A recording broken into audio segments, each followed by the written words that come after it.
बिहार में विधानसभा चुनाव का बिगुल बज चुका है। चुनाव के तारीखों का ऐलान भी हो चुका है, लेकिन अगर बिहार एनडीए की बात करेंगे तो बिहार एनडीए में जो मसला फंसा है वो है सीट शेयरिंग को लेकर। लोजपा का जिस तरह से रिएक्शन आ रहा है वो कहीं ना कहीं एक सवाल खड़ा कर रहा है।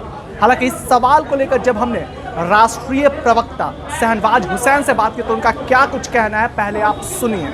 जब मैं आपसे अभी बात कर रहा हूं तो एनडीए का मतलब भारतीय जनता पार्टी, जनता दल यूनाइटेड, लोजपा और मांझी जी की भी पार्टी जदयू से जुड़ी है।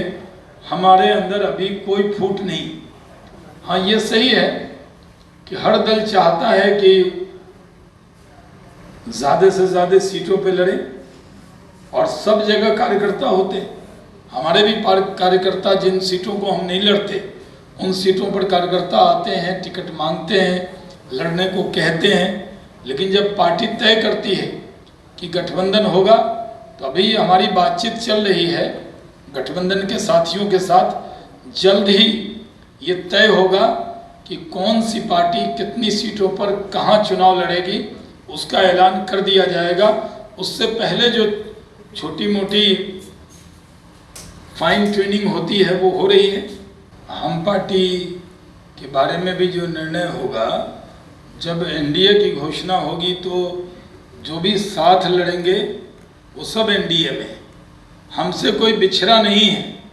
महागठबंधन से लोग छोड़ रहे हैं।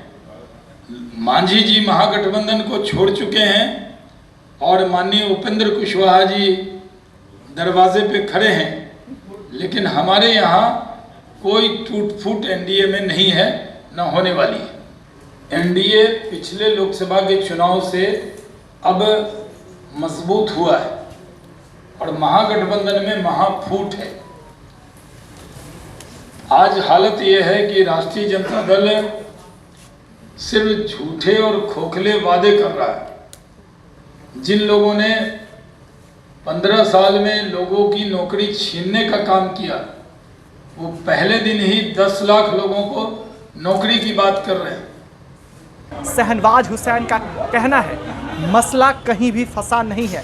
सीट शेयरिंग को लेकर जब बात होगी तो हम लोग बैठकर इस पर निष्कर्ष भी निकाल देंगे, लेकिन सभी पार्टियों की एक मंशा होती है कि वो ज़्यादा सीटों पे लड़े, तो इसमें कोई भी घबराने वाली बात नहीं और हम लोग एकजुट हैं और एकता के साथ ही चुनाव लड़ेंगे। साथ ही आपको बता दें कि उन्होंने तेजस्वी यादव को भी घेरते हुए यहाँ तक यह कह दिया कि जिस तरह से 15 सालों में हमने जो विकास किए हैं तो तेजस्वी एक झूठा जुमला लेकर जनता के बीच जा रहे हैं और बेरोजगारी दूर करने की बात कर रहे हैं, लेकिन उनके पास कोई भी ऐसा रोड मैप नहीं है।